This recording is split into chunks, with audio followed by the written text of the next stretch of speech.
In this video, you will learn about a part of the plumbing system in your body, the kidneys. Here's a diagram of your body. Here are your kidneys. You have 2 of them, each about the size of a fist.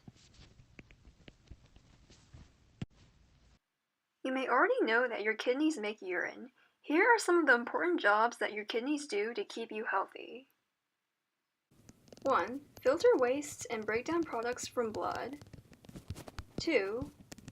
Remove extra fluid for fluid and mineral balance. And 3. Regulate blood pressure.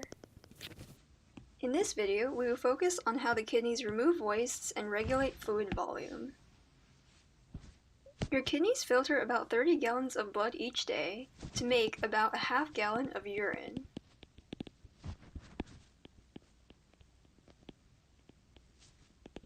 How do your kidneys do this? When blood travels toward the kidney, it enters a set of tiny blood vessels called capillaries.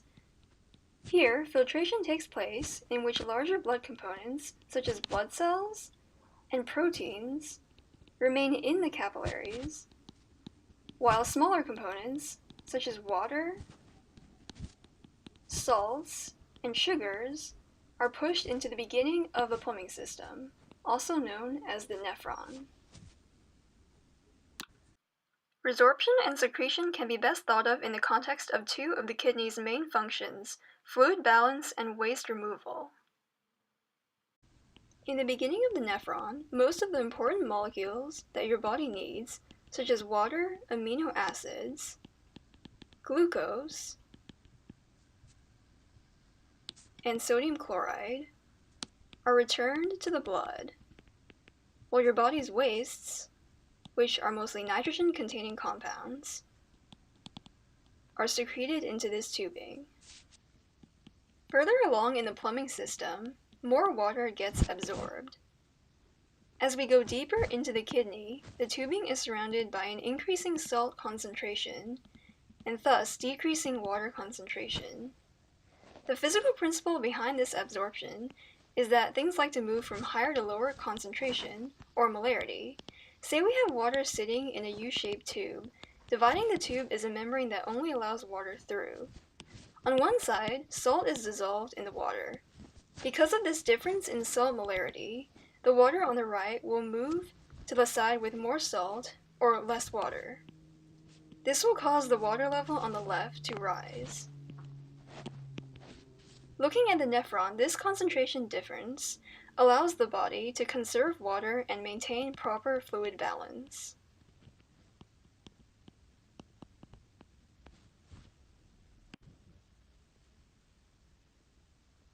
Kidney failure. Kidney disease often has no symptoms in its early stages and can go undetected until it is very advanced. The most common causes are diabetes at around 44% and high blood pressure at around 28%.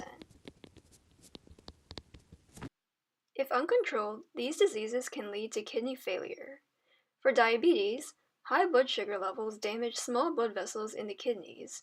As a result, the kidneys cannot filter blood properly, leading to buildup of waste in blood and fluid and salt accumulation. As for high blood pressure, over time, high blood pressure weakens, narrows, or stiffens blood vessels. These changes lead to decreased oxygen supply to the kidneys, resulting in loss of proper kidney function. There are a couple options for treating kidney failure: a kidney transplant or dialysis. For transplantation, this is the transfer of an organ from one person to another.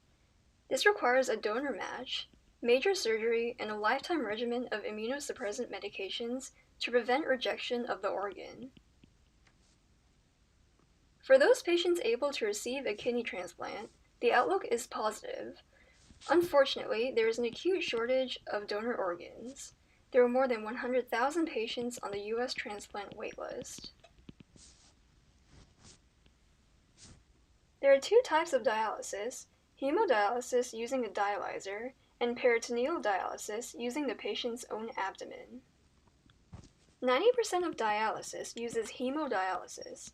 It involves diverting patient's blood into an external machine, the dialyzer, where it's filtered, essentially like an artificial kidney, before being returned to the body.